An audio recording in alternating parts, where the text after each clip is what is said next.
কোরবানি, জান লাগাও, মাল লাগাও, তুমিই খাও, কিন্তু আমার নামে লাগাও।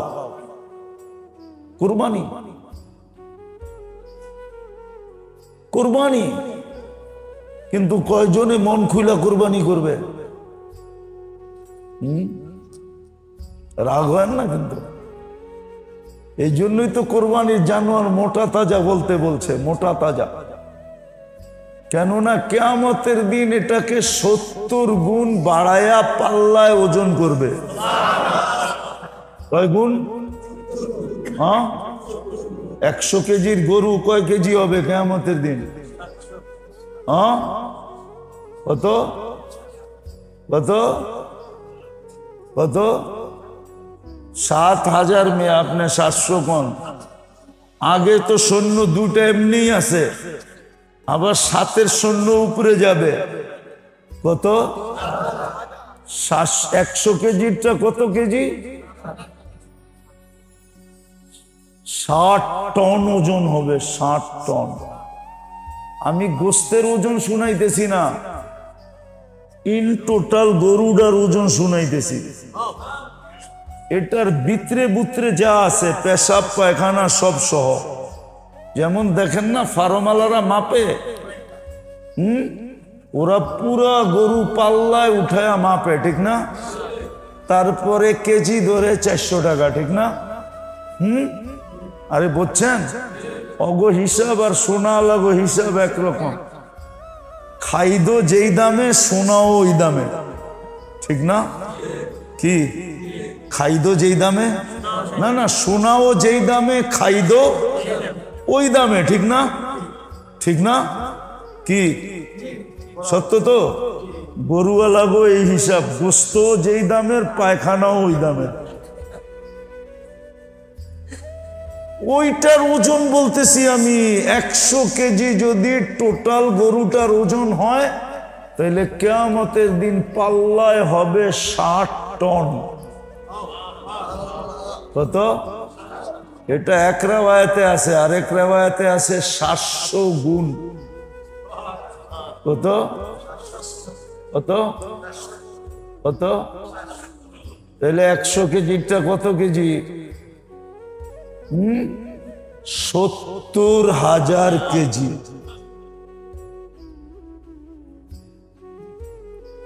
70,000 কেজি। এই জন্য এই মাসের ভিতরে কদর দিছেন। কদর করো, মাসের কদর করো, রাত্রের করো, দিনের করো। খুব 10 দিন ইবাদতের ভিতরে জোর লাগাও। আবার কোরবানির দিন মন খুইলা কোরবানি করো।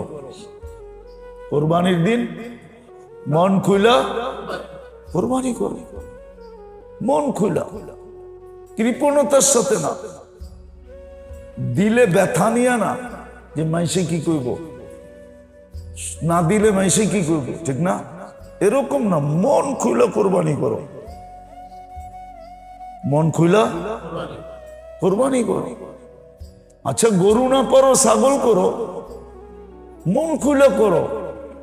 সেমন দেখা শুনা কিনো, নাদুস নুদুস দেখা কিনো।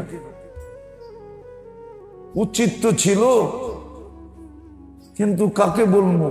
আল্লাহর রসুল তো সর্বশেষ বিদায় হজে সমস্ত উম্মতের পক্ষ থেকে কোরবানি করছিলেন।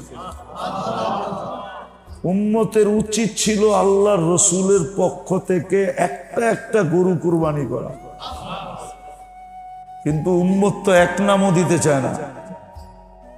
একটা দিবে তো দূরের কথা, এক নামও তো দিতে চায় না। কয়জন আছে আল্লাহ রসুলের নামে কোরবানি করে মুস্তাকিল কিনা, যেটা আল্লাহ রসুলের নামে করলাম, উনি আমার জন্য করছে, আমি ওনার জন্য করলাম। আল্লাহ রসুল তো আমাদের জন্য কোরবানি করছেন।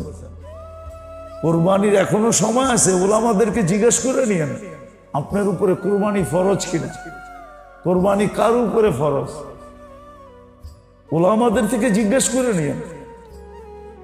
কোরবানির মাসলা জিজ্ঞেস করে নিয়েন ওলামাদের কাছ থেকে। আলহামদুলিল্লাহ আপনাদের এখানে ওলামা আছে, মাদ্রাসা আছে। আর যাত্রাবাড়ি তো মাদ্রাসার ডিপু।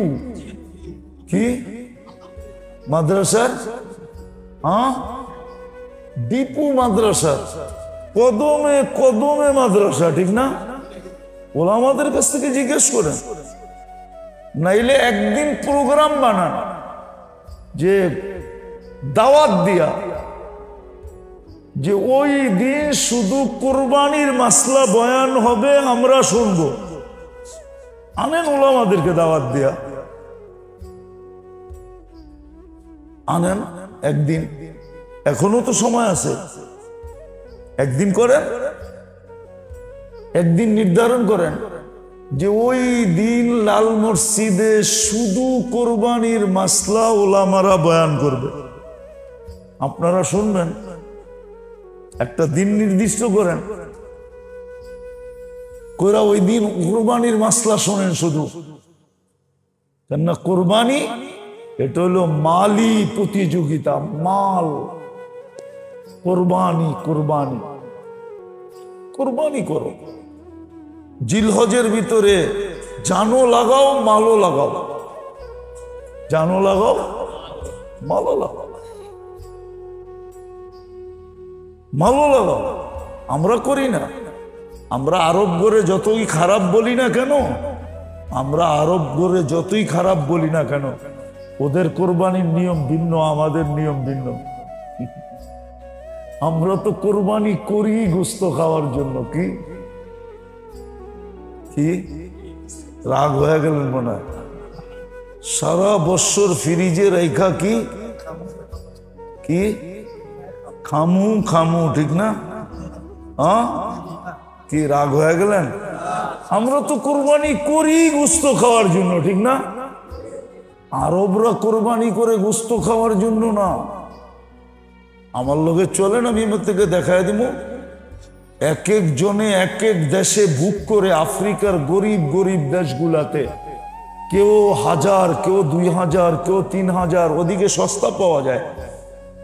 2000, 3000, 5000, 7000, 10000, 200, 150, 10, 5, ওরা ওইদিকে বুক করে, গরিব গরিব দেশে বুক করে কোরবানি। এবং গরিব গরিব দেশে ওরা কোরবানি দিয়ে বলে তোমরা গোস্ত বাট করে নিয়ে আনিবা। এটার নাম হলো কোরবানি। গরিব গরিব এলাকায় যান, ওইখানে আপনি বুক দেন। আপনি আপনি ভাবেন উশৃঙ্খলা হবে, আপনি মাদ্রাসা করে দায়িত্ব দেন। গ্রামগঞ্জে মাদ্রাসা বড়া, ওদেরকে বলেন যে হুজুর আমি 2টা গরু দিলাম, আপনারাও নিবেন, আপনাদের এলাকার গরিবদেরকে আপনাদের হাতে ভাগ করে দিয়ে দিবেন।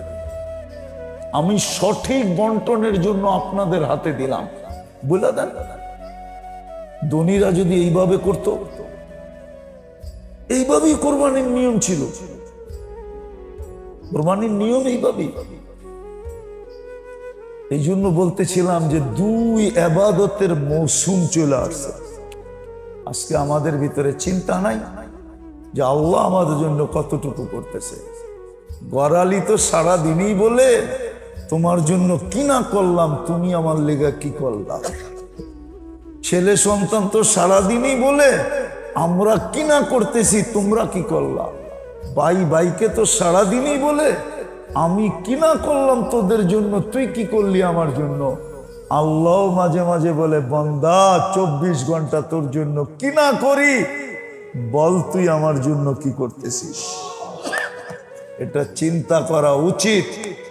তাইলেই ভিতরে কদর আসবে, আর কদর আসলে শুকরিয়া আসবে, আর শুকরিয়া আসলে আল্লাহ আমাদেরকে, কদর আসলে আল্লাহ কদর করবে।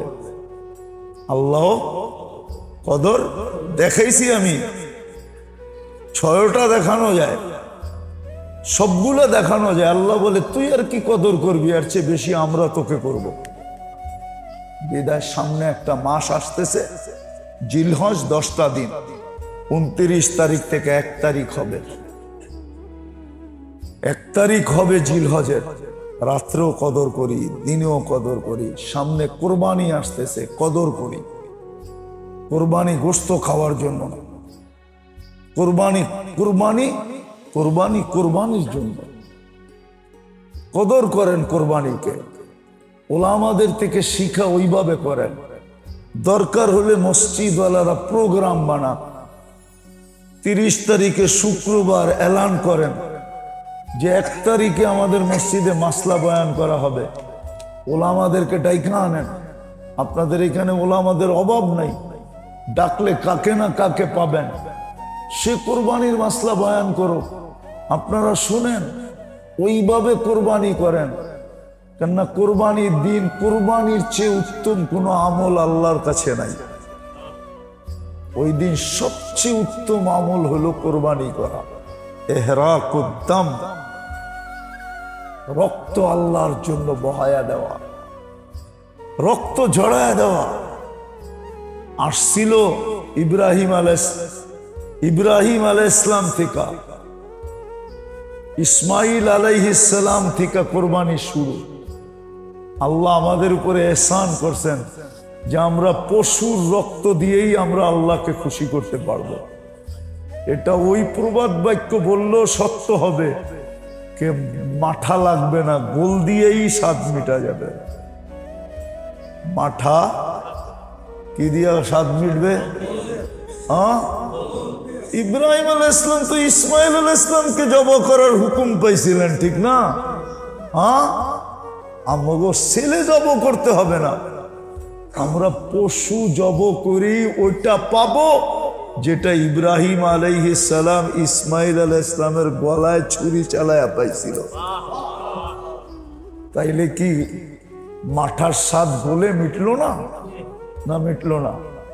এই জন্য ওই দিন কোরবানি কিভাবে করতে হবে, কোরবানি কার উপরে ফরজ, এটা ওলামাদের কাছ থেকে শিখেন। মন খুলে কোরবানি করেন, নাইলে কোরবানি করবেন এক সময়। করবো আমরা, মুসলমান কোরবানি করতেছে, এখন ফিলিস্তিনে কোরবানি করতেছে,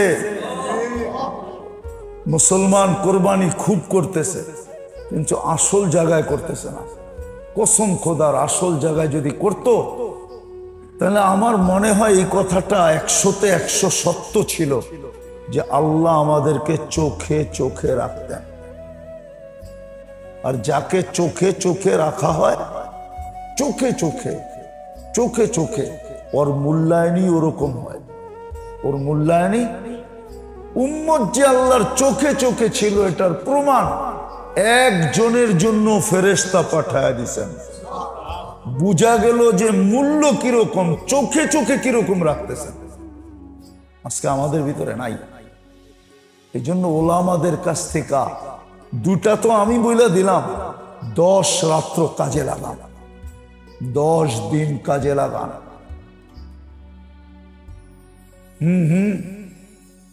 জিলহজ এটা সবচেয়ে বড় তওবার মাস। আরাফায় যায় হাজিদেরকে হুকুমই এটা, তওবা করো, এতটুকু করো, এতটুকু করো যেরকম আমরা তোমাদের বাবারটা মাফ করে দিছি, ওই দিকে তাকায় তোমাগরটা মাফ করে দিন। যেরকম তোমাদের মাঠটা মাফ করে দিছি, আমাদের আদি বাবা আদম, আদি মা হাওয়া, এই দুইজনেরটা যেরকম মাফ করে দিছি আরাফার দিন। আরাফার দিন কয় জিলহজ? 9 জিলহজ, ঠিক না? হ্যাঁ, এরকম ভাবে মাফ চাও যে আমরা তোমাগরটাও যেন মাফ করে দিই। এই জন্য রাত কাজে লাগানো, দিন কাজে লাগানো। 10ম দিন কোরবানি, মন খুলে কোরবানি করে। আমি দুঃখে বলতেছি আপনাদেরকে, দুঃখে, নাহলে বলতাম না। আমার দুঃখ না, আমি কোরবানির দিন এরকম এরকম মসজিদে খবর নিছি যে সারা দিন পার হয়ে গেছে, পাকানো এক টুকরা গোস্ত মসজিদে আসে না। ঢাকা শহরে আছে। রাগ হয়ে গেলেন? না, মনে আবু ভাই রাগ হয়ে গেছে। মসজিদের ইমাম খাদেম মুয়াজ্জিনের জন্য সারা দিনে কাঁচা গোশত তো দূরের কথা, কোন বাড়ির থেকে পাকানো এক টুকরা গোশত আসে না। ঢাকা শহরে এরকম মসজিদ আছে, এই পুরান টাউনে আছে। পুরান টাউনে সবাই নিজের কোরবানি নিয়ে ব্যস্ত থাকে, আর নিজেদের খাওয়া দাওয়া আত্মীয় স্বজন নিয়ে ব্যস্ত থাকে। জামাই বাড়ি রান পাঠাইতে হইব। এটাই তো ঢাকা এগো সিস্টেম, ঠিক না? কি কেউ পুরা গরু পাঠায় দেয়, কেউ পুরা খাসি পাঠায় দেয়, কেউ পুরা রান পাঠায় দেয়, আবার জামাই বাড়িতে আরেকটা রান আইয়ে, এটাই চলতে থাকে।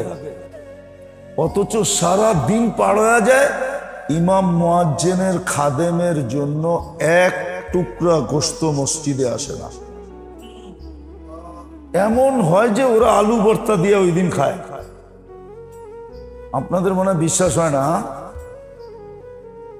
হয় বিশ্বাস না? আবু বইয়ের হয় না?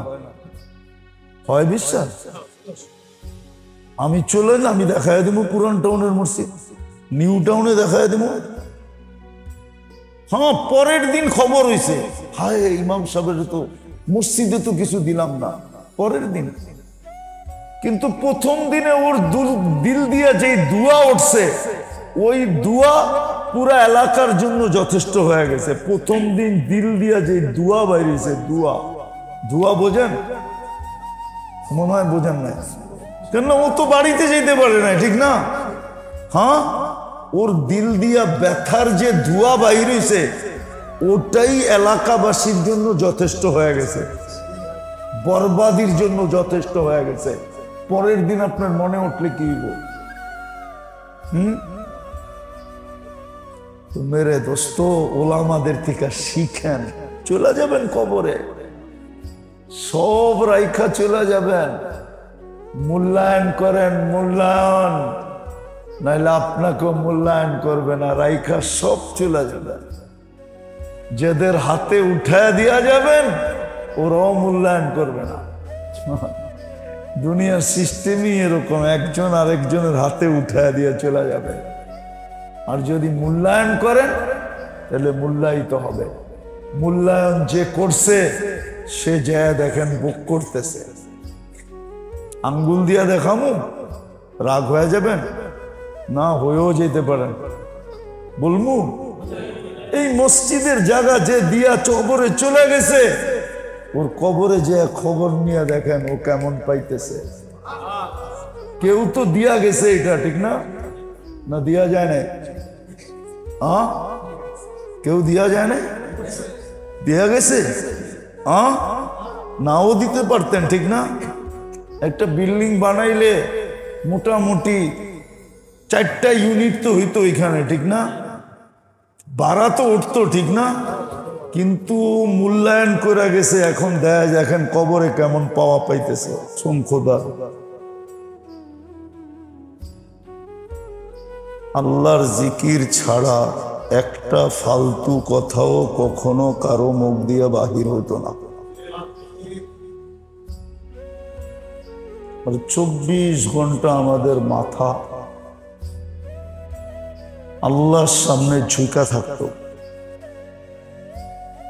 কোনোদিন কোনো মানুষ অহংকারী হতো না, সবসময় মাথা নত থাকতো। নিজেকে 24 ঘন্টা ছোট ভাবতো, ছোট। যদি এই কথা ভাবতো যে আল্লাহ আমার উপরে ডেলি কতটুকু ব্যয় করেন, আল্লাহর ব্যয়ের মাধ্যমে আর সেবার মাধ্যমেই কিন্তু আমরা বেঁচে আছি। এটা আপনি একটা কথা চিন্তা করেন, চিন্তা করলে বোঝা যাবে, নাহলে বোঝা যাবে না। পরিবেশ কখনো আমাদের পক্ষে না, পরিবেশ কখনো আমাদের। একটা উদাহরণ দিই, আপনি বলেন তো কত বৎসর ধরে আপনি শুনে আসতেছেন যে ঢাকা বসবাসের যোগ্য না।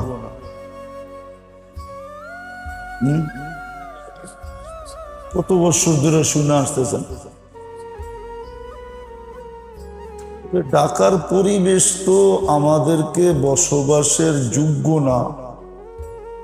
এই কথা 2, 4, 20, 30 বছর আগের থেকে শুনে আসতেছি। ড্রেন ব্যবস্থা, পানির নিষ্কাশন ব্যবস্থা, কি মশার উপদ্রব, ঠিক না, দুর্গন্ধ,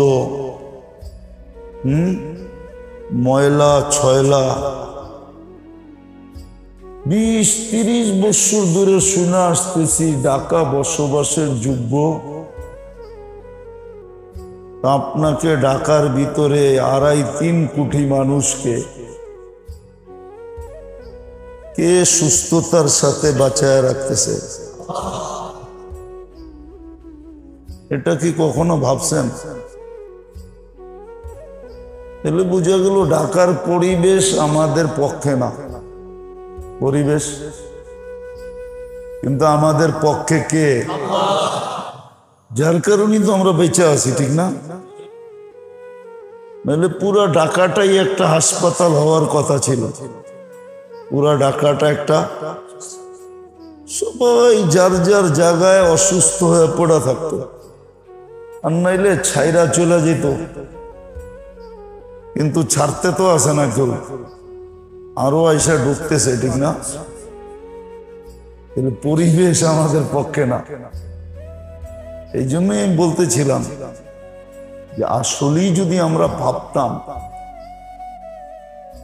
যে আল্লাহ আমাদের পিছনে ডেলি কত ব্যয় করতেছেন, এটা যদি হিসাব করতাম, তাহলে সবার মুখ দিয়া 24 ঘন্টা শুধু আল্লাহ আল্লাহ বাহির হতো। সবাই 24 ঘন্টা আল্লাহকে ডাকতে থাকতো।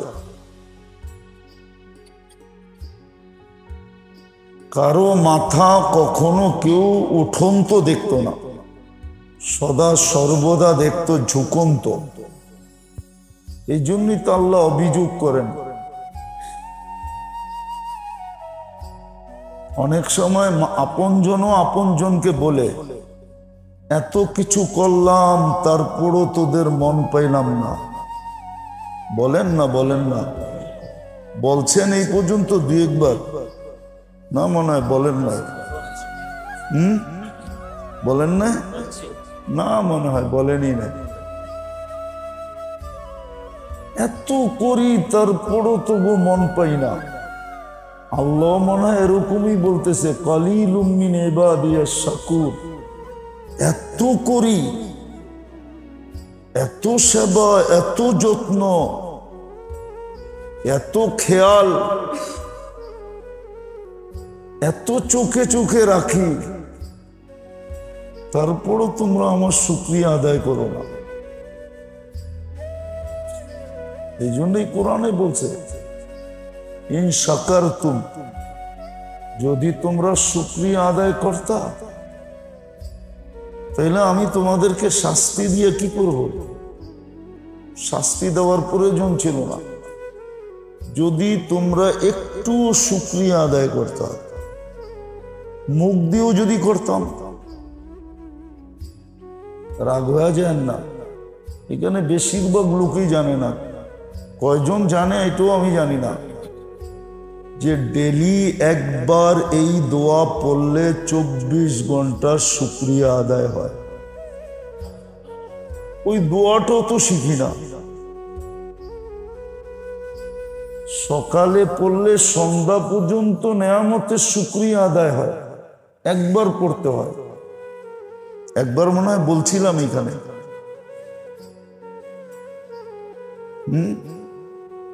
একবার না কয়েকবারই বলছিলাম।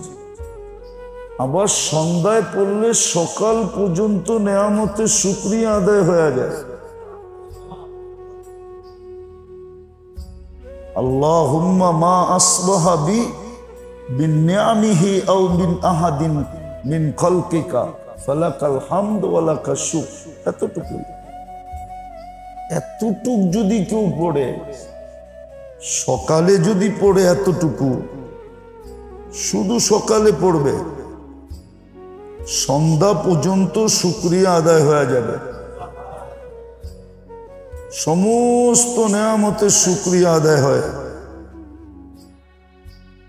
রাত দিনের নেয়ামতের শুকরিয়া আদায় করার, আল্লাহুম্মা মা আসবাহা বি মিন নি'মাতিন আও বি আহাদিন মিন খালকিকা ফামিনকা ওয়াহদাকা লা শারীকা লাক ফালাকাল হামদু ওয়া লাকাশ শুকর। এতটুক পড়বে, খালি এতটুক পড়বে। ফজরের পরে যে পড়বে, সারা দিনের নেয়ামতের শুকরিয়া আদায় হয়ে যাবে। ফজরের পরে পড়তে হবে মা আসবাহা বি মিন নি'মাতিন আও বি আহাদিন মিন খালকিকা ফামিনকা ওয়াহদাকা লা শারীকা লাক ফালাকাল হামদ ওয়া লাকাশ শুকর। আর মাগরিবের পরে পড়বে আল্লাহুম্মা মা আমসা বি মিন নি'মাতিন আও বি আহাদিন মিন খালকিকা ফামিনকা ওয়াহদাকা লা শারীকা লাক ফালাকাল হামদু ওয়া লাকাশ শুকর। বলেন, এতটুক পর্যন্ত তো আমরা পড়ি না। তো যেটা বুঝাইতেছিলাম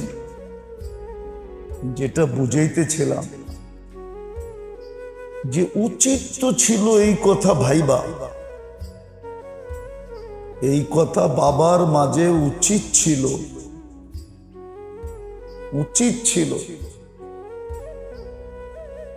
যে 24 ঘন্টা আল্লাহ আমার উপরে ব্যয় করেন, আমাকে সেবা দেন, আমাকে চোখে চোখে রাখেন। আমরা তো মসজিদে বসে আছি, যারা মসজিদে নাই, সারা দিন যারা নাফরমানি করে, সারা রাত্র যারা নাফরমানি করে, ওদেরকেও তো রাত্রে আল্লাহ মাফ করার জন্য ডাকেন। বড় ভারী কথা, কিন্তু ভারী ওয়েটওয়ালা কথা। ওদেরকে পর্যন্ত আল্লাহ রাত্রে মাফ করার জন্য ডাকেন। আবার যাত্রে যারা গুনাহ করলো সারা রাত্র, ওদেরকে সারা দিন মাফ করার জন্য ডাকেন। নাইলে হাদিস কেন আসতো, ইয়াবসুতু ইয়াদাহু নাহারান, সারাদিন হাত প্রসারিত করে রাখেন, হাত্তা ইয়াতুবা মাসিআল লাইল, রাত্রের নাফরমান যেন দিনে সম্পর্কটাকে ঠিক করে নেয়। আবার দিনে রাত্রে শুধু হাত প্রসারিত করেন না, বরং ডাকতে পর্যন্ত থাকেন, যেন দিনের নাফরমান রাত্রে সম্পর্কটাকে ঠিক করে নেয়। আচ্ছা বলেন, এই সুযোগ দেওয়ার পরেও যদি কেউ নিজের সম্পর্ক আল্লাহর সাথে ঠিক না করলো, আচ্ছা বলেন, ওর জন্য অভিযোগের কোনো রাস্তা আছে? একটু আপনার বিবেক দিয়ে বলেন, আপনি কোনো অভিযোগ করতে পারবেন? আল্লাহ তো বলবে, সারাদিন আমি তোর অপেক্ষায় ছিলাম। কেন? আল্লাহর তো ঘুমের দরকার নেই, আল্লাহর তো খাওয়া দাওয়ার দরকার নেই, যা সৃষ্টির দরকার আল্লাহর তো এগুলোর কিছুরই দরকার নেই। আল্লাহ তো আল্লাহ, আল্লাহ তো সামা। আল্লাহ বলে, সারা দিন তো আমি অপেক্ষায় ছিলাম যেন তুই সম্পর্কটাকে ঠিক করে নেস। লাভ তো আমার কিছু ছিল না, আল্লাহ তো লাভ লসের ঊর্ধ্বে। আল্লাহর তো লাভও নাই লসও নাই, কি নাই? লাভও নাই লসও নাই। এই জন্যই তো হাদিসে আসছে, যে সারা দুনিয়ার সৃষ্টিও যদি 24 ঘন্টা জন্মলগ্ন থেকে মৌত পর্যন্ত সবাই যদি আল্লাহর কুদরতি পায়ে সেজদায় পড়া জানো দিয়া দেয় তো লা ইয়াজিদ ফি মুলকি শাই, রাজত্বে চুল পরিমাণ বাড়বে না। সমগ্র সৃষ্টি বিরোধিতা করলেও আল্লাহর রাজত্বে চুল পরিমাণ কমবে না। আল্লাহ তো লাভ লসের ঊর্ধ্বে। সম্পর্ক ঠিক হইলে লাভ আমার হবে, ঠিক না? না হবে না? না মনে হয় হবে না। আল্লাহর তো ওয়াদা ছিল, আমাদের সাথে আল্লাহর অঙ্গীকার ছিল, মান আসলাহা বাইনাহু ওয়া বাইনাল্লাহ। প্রত্যেককে আল্লাহ এই অঙ্গীকার দিয়েছেন, তুমি আমার আর তোমার সম্পর্কটা ঠিক করো, তোমার আর আমার। বাকি সমস্ত সৃষ্টির যে সম্পর্ক লাভ লসের তোমার সাথে আছে, এটা আমি ঠিক করে দিব। সমগ্র সৃষ্টি তোমার লাভ করবে, লস করতে পারবে না। সব সৃষ্টির সাথে সম্পর্ক তোমার ঠিক হয়ে যাবে। এমন কোন সৃষ্টি নাই যেটার সাথে আমার সম্পর্ক ঠিক হবে না। এই জন্য দেখা গেছে, আপনি দেখবেন ইতিহাসের পাতা উঠাইলে সাহাবায়ে কেরাম প্রয়োজন মতে বৃষ্টি পর্যন্ত নামায়া দেখাইছেন। এখন প্রয়োজন, এখন বৃষ্টি নামায়া দেখাইছেন, আর প্রয়োজন নাই তো বৃষ্টিকে ভাগাইও দেখাইছেন, চল। নাইলে কেন হাদিস আসলো হাওয়া লাইনা ওয়ালা হালাইনা? আল্লাহ রসুল কেন দোয়া শিখাইলেন যে আল্লাহ বৃষ্টি আমাদের দরকার নাই, হাওয়া লাইনা ওয়ালা আলাইনা, আমাদের বৃষ্টির দরকার নাই, আমগো ডাইনে বামে যেখানে দরকার ওইখানে পাঠান, আমাগো এইখানে দিয়েন না। তাহলে এই দোয়া কেন শিখাবে? আবার যখন দরকার তখন আবার দোয়া শিখাইছেন সাইয়্যিবান নাফিআ, আল্লাহ বৃষ্টি এতটুক দেন যেন রোডে পানি না জমে, রোডে গলিতে যেন পানি না ওঠে, এতটুক দেন।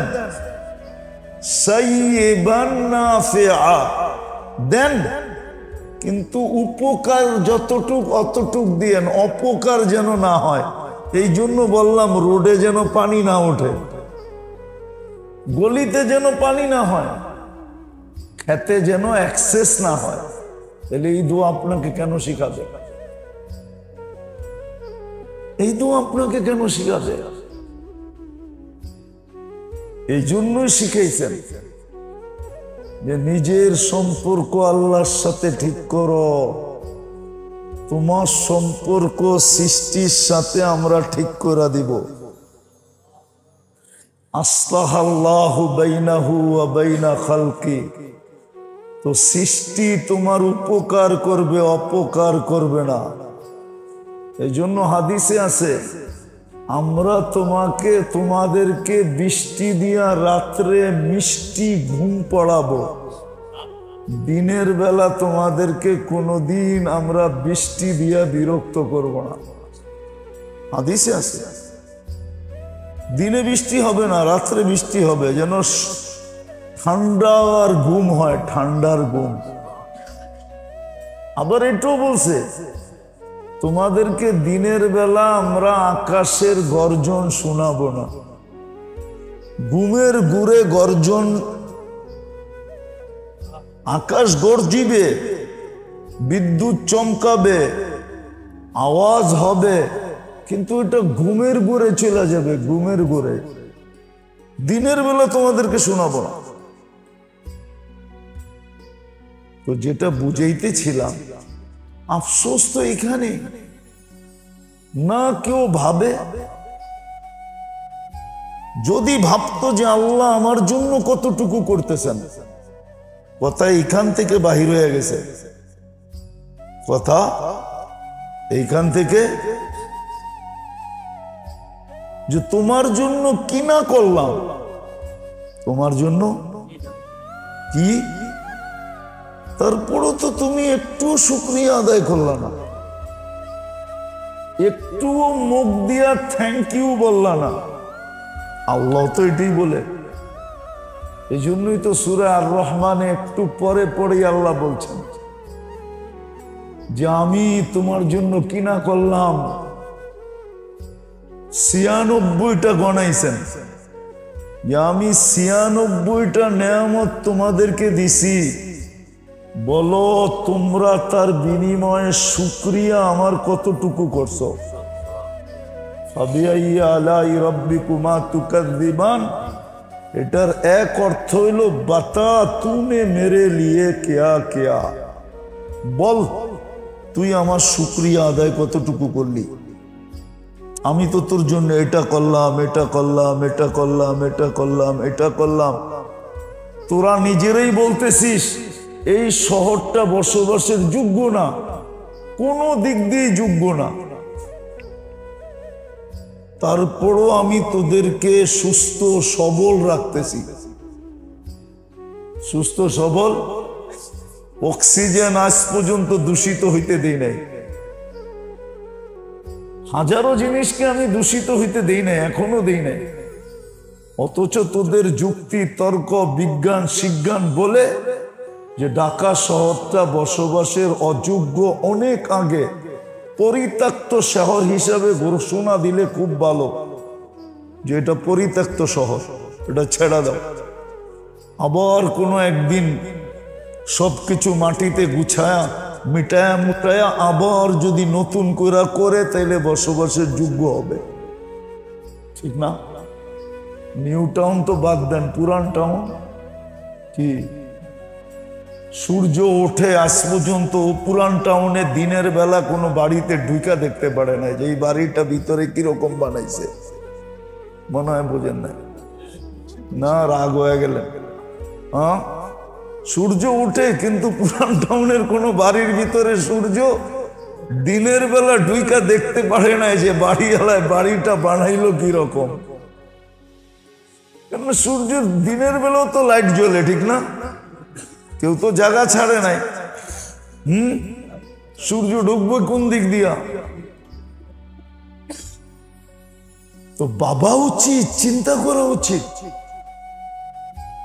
আর যখন না ভাববো তখন আমাদের ভিতরে কদর আসবে না, কদর। আর কদর আসলেই মানুষের ভিতরে শুকরিয়া আসে। কদর আসলে কি আসে? কদর আসলে শুকরিয়া আসে।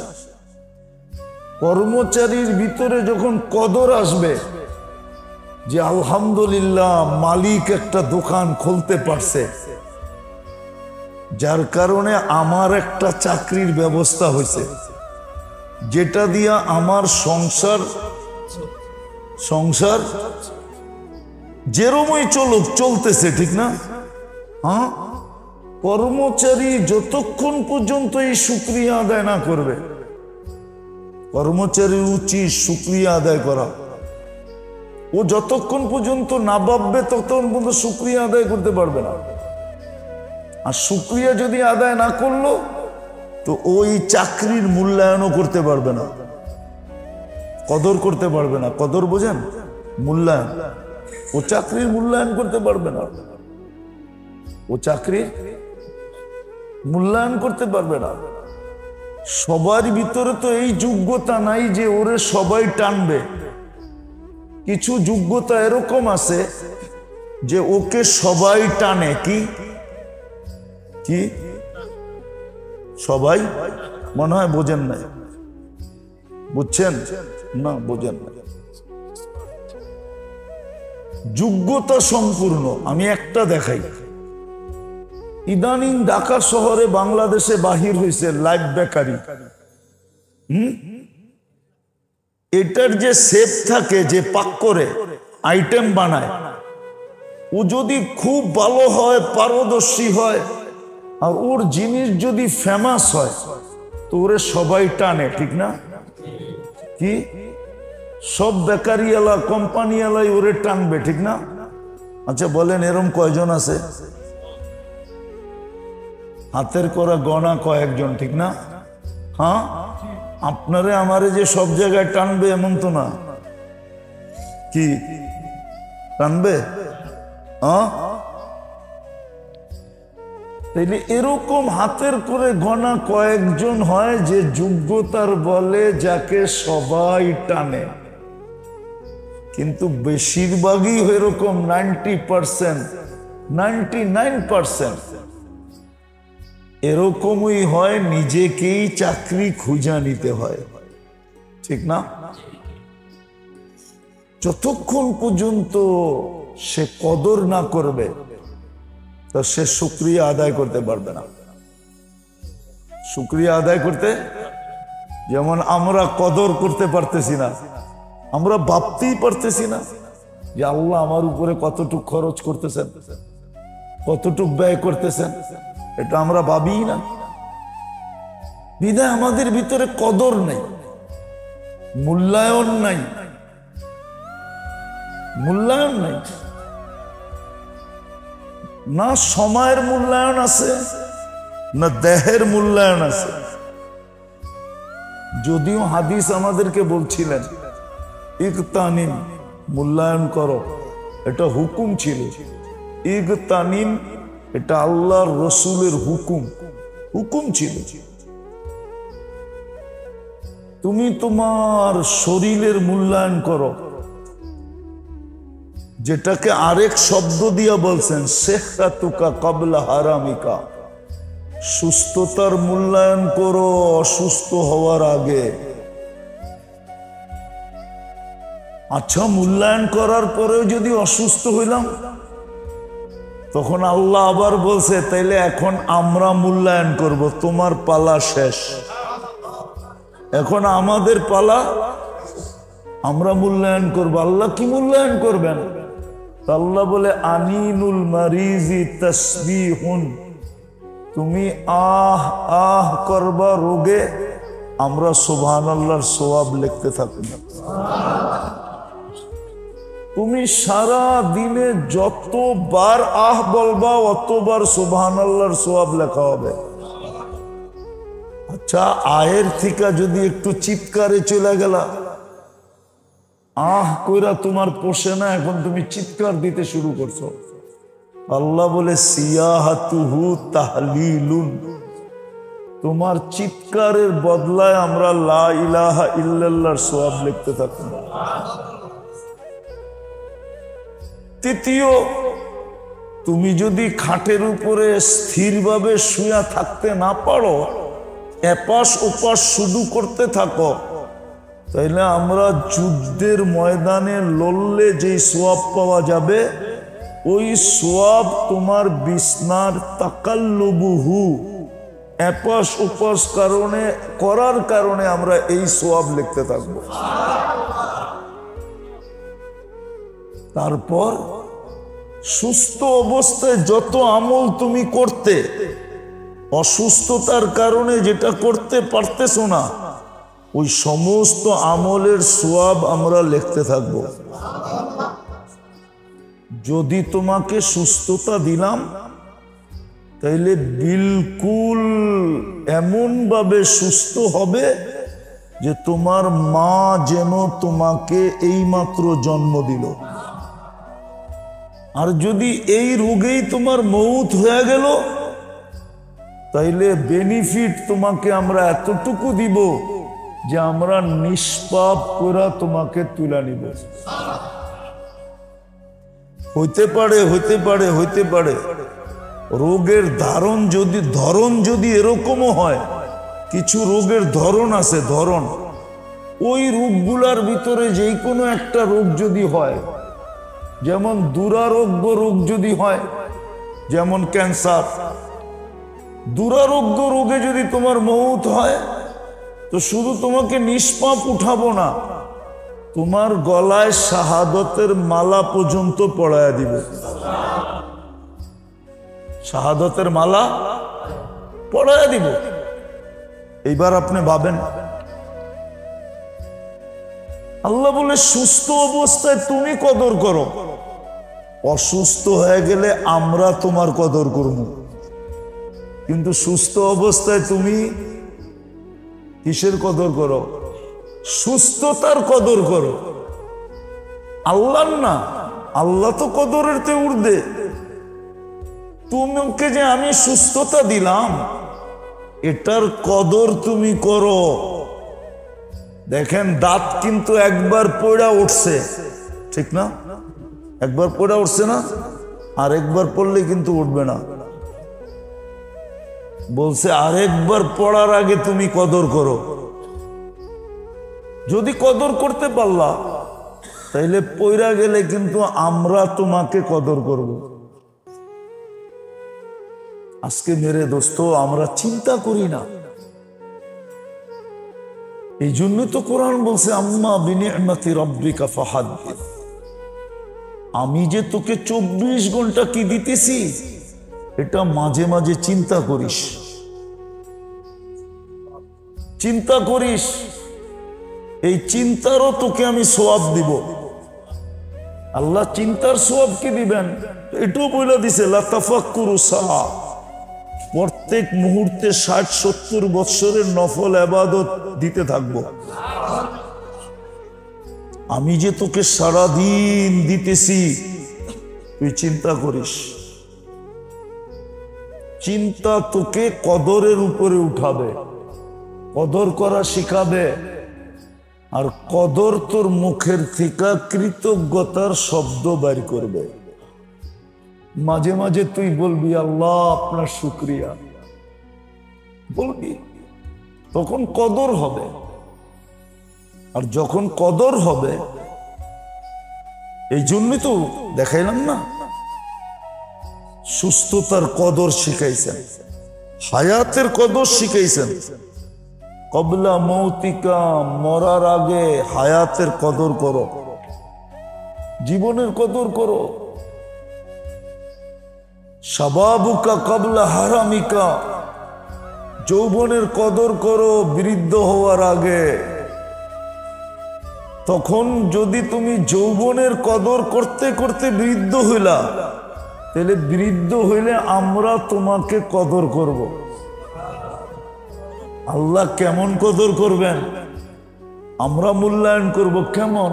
বলে তুই হাত উঠাইতে দেরি। একটা হাদিস প্রথমে দিই, কেননা বুড়া হইলেই তো দাড়ি পাকে, ঠিক না?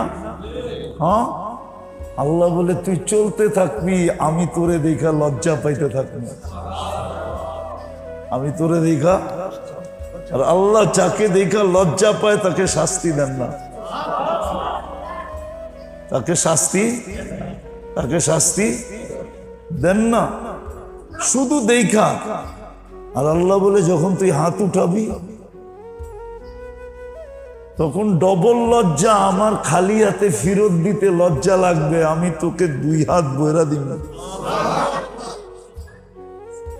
শুধু তোকে দিব না, তুই যার জন্য চাবি তাকেও দিব। এইবার বলেন কেমন কদর? আল্লাহ বলে যৌবনের কদর কর। তো বুড়া হইলে দেখ আমি তোর কিভাবে কদর করি। হায়াতের কদর কর, দেখ মরার সময় আমরা তোকে কিভাবে কদর করি। কদর বোঝেন তো কি? মূল্যায়ন। দেখ আমরা কেমন কদর করি, আল্লাহ কেমন কদর করবেন। তো বলে এর চেয়ে আর বড় কদর কি হইতে পারে? আমি ফেরেশতাকে পাঠায় দিমু তোকে প্রটোকল দিয়া নিয়ে আসার জন্য। কোরআন বলে তাতানাজ্জালু আলাইহিমুল মালাইকা, আমি ফেরেশতা পাঠাবো তোকে প্রটোকল দিয়া নিয়ে আসার জন্য। আবার প্রটোকল দিবে না, ফেরেশতা সারা রাস্তায় বলতে থাকবে আল্লাহ তাখাফু ওয়ালা তাহজানু, আপনার কোনো ভয় নাই। আমরা সাথে থাকতে আপনার ভয় কিসের? আপনার কোনো চিন্তা নাই, আমরা সাথে থাকতে আপনার চিন্তা কিসের? অভয় দিতে দিতে নিয়ে আসব। আবার কতক্ষণ সঙ্গে থাকবে এটাও বলবে, ফিদ দুনিয়া ও ফিল আখিরা। আখিরাতে সদা সর্বদা আমরা তোমার সঙ্গে থাকব। দুনিয়াতে ছিলাম কিন্তু নিজেকে নিজে দেখাইতে পারি নাই, ছিলাম কিন্তু নিজেকে নিজে, শুধু নিজেকে নিজে দেখাইতে পারি না এটাও না, নিজেকে নিজে দেখাইতে পারি নাই, আর তোমার জন্য কি করতেছিলাম এটাও বুঝাইতে পারি না, দেখাইতেও পারি না, কি বুঝেইতে পারি না। এখন সুযোগ আসছে, আমাদের রাজ্যে তুমি চলে আসছো। আখিরাত কার রাজ্য? ফেরেশতাদের জগৎ, ঠিক না? ফেরেশতারা বলবে আমাদের জগতে চলে আসছো, এখন দেখাবো আমাদের বন্ধুত্বের স্বাদ কি, মজা কি, আমরা কি তোমার জন্য করতে পারি। আল্লাহ বলে তুমি হায়াতের কদর করো, তো আমরা মৌতের সময় তোমার কদর করব। চলেন একটা হাদিস মনে উঠলো, শুনায়া দেই। কিছু লোকের মৃত্যু এরকম হয় যে মালাকুল মৌতকে সরায় দিয়া আল্লাহ স্বয়ং নিজের কুদরতি হাত দিয়া রু নেন। মনে হয় এটা ছোট মনে হইল আপনার কাছে, ঠিক না? কি মেরে সুবহানাল্লাহ, এত আসতে হইল গিরলে। মালাকুল মৌতকে আল্লাহ সরায় দেন, বলেন তুমি সরো, আমার বন্দার রু আমি স্বয়ং নিজের কুদরতি হাত দিয়া নিব। হাদিসে আছে আল্লাহ স্বয়ং নেয় কুদরতি হাত দিয়া। হায় উম্মতে মুহাম্মাদীকে তো আল্লাহ শিখাইছিল। ঢাকায় শব্দ বোঝেন? কোন উম্মতকে আল্লাহ শিখায় নাই যে আজরাইলকে কিভাবে ঠেক দেওয়া যায়, কিন্তু এই উম্মতকে আল্লাহ শিখাইছিল। এই জন্য শাহাদাতের প্রকার 56টা রাখছেন। কয়টা? কয়টা? 50-এর পরে আরো 6। কয়টা? 56টা শাহাদাতের প্রকার রাখছেন এই উম্মতের জন্য। আল্লাহ যেন বুঝাইতে চাইছে উম্মতে মুহাম্মাদী 1.25 লক্ষ উম্মতের ভিতরে কেউ আজরাইলকে ঠেক দিতে পারে নাই। আমি তোমাদেরকে শিখাইয়া দিতেছি, শাহাদাতের প্রকার 56টা রাখলাম, তোমরা যেন আজরাইলকে ঠেক দিয়া দিতে পারো। কেননা যে শহীদ হয়ে মরে সে মরে না, সে কি করে না, সে কি করে না। তাহলে আজরাইল আসলো না, আসলো না, ঠেক হইল না, হইল না।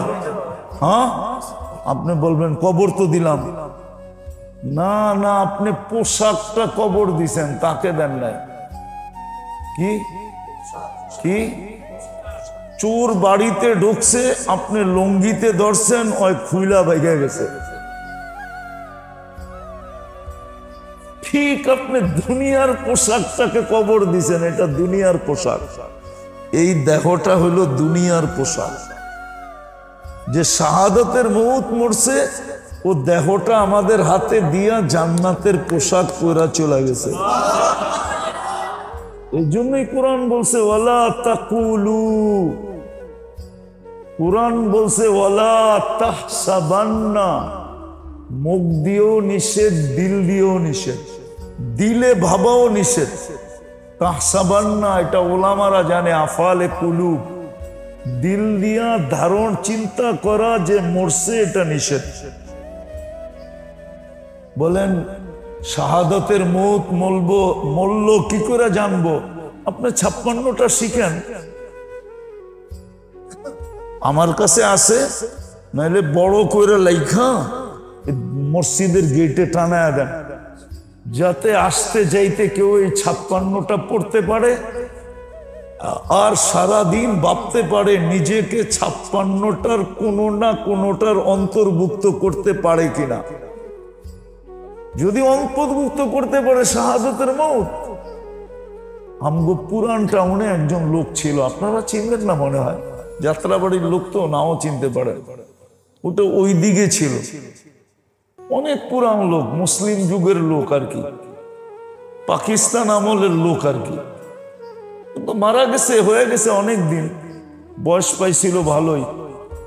ওনাকে ওনার নামে কেউ চিনতো না, কিন্তু লেদুবাই নামে চিনতো সবাই। ইসলামপুর, তাঁতিবাজার, নয়া বাজার, এই পুরান টাউনের এদিকে ওনাকে লেদুবাই নামে সবাই চিনতেন। মুসলিম লোকের লোক ছিল। আওয়ামী লীগের আগেও যে মুসলিম লীগ প্রথম ছিল, ওই সময়ের লোক ছিল। উনি আমার লোকে ভালো সম্পর্ক ছিল, জামাই জামাই বলতো, আমার শ্বশুরের বন্ধু ছিল। একদিন আমারে বলতেছে, জামাই, দুনিয়াতে তো অনেক কিছু ঠেক দেওয়ান যায়, আজরাইল দিয়ে দেওয়ান যায় না? ওইটার থেকে আমার কথাটা মনে উঠলো। আমি বলছি, হ্যাঁ চাচা, আজরাইলেরও ঠেক দেওয়ান যায়, যদি আপনি পদ্ধতি অবলম্বন করতে পারেন। ও জামাই একদিন বইল তো, খুব ভয় লাগে, দেখি আজরাইলের ঠেক দিয়া মৌতের থেকে বাঁচা যায় কিনা।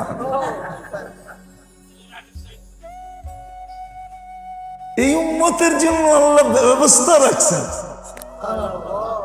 আমি তো দুটেই দেখাই না, এই উম্মতের জন্য ব্যবস্থা আছে যে আল্লাহ ডাইরেক্ট কুদরতি হাত দিয়া রু নিবে। এরকম থুড়ির নিচে কুদরতি হাত ধরবে, আর আল্লাহর কুদরতি হাতে বন্দার জান চলে যাবে। এবার বোঝেন কেমন মর্যাদা, কেমন কদর। আসলে আমরা ভাবি না দেখা, আমাদের ভিতরে শুকুর আসে না। কি আসে না? আমরা ভাবি না যে আমি ডেলি আল্লাহর কতটুকু ভোগ করি। যদিও হুকুম ছিল তুমি ডেলি ভাবো, আম্মা বিনিআমাতি রাব্বিকা ফাহাদ্দিস, ভাবো তুমি আমার কত নেয়ামত ডেলি ভোগ করো। যদি ভাবি তাহলে দেখা যাবে আমার ভিতরে শুকরিয়া আসবে। কি শুকরিয়া আসবে? আর শুকরিয়া আসলে আমি কদর করব, কদর হবে।